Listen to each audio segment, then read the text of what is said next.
An LAPD bomb squad officer comes to the rescue after a driver crashes out on the freeway and then is trapped inside his burning car. 26-year veteran of the LAPD bomb squad was on his way to work here in the LAX area.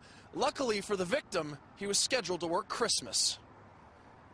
Oh, he would have burned. There was no could have to that. He would have died. When you talk about close calls, for the 72-year-old man who was trapped inside this vehicle, it was just a matter of seconds.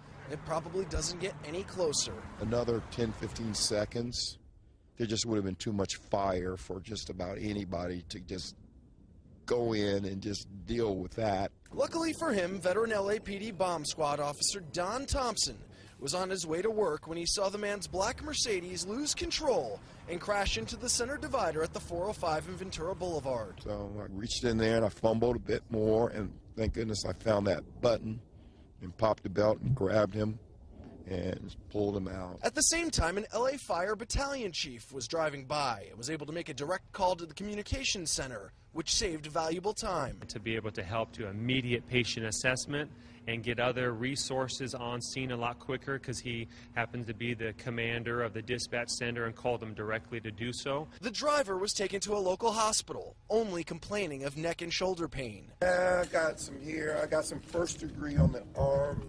Thompson, in the meantime, suffered burns to his hand and forearm. There's some kind of singed, hair here and some first degree on the side. To him, it's a small price to pay to save someone's life, especially on Christmas.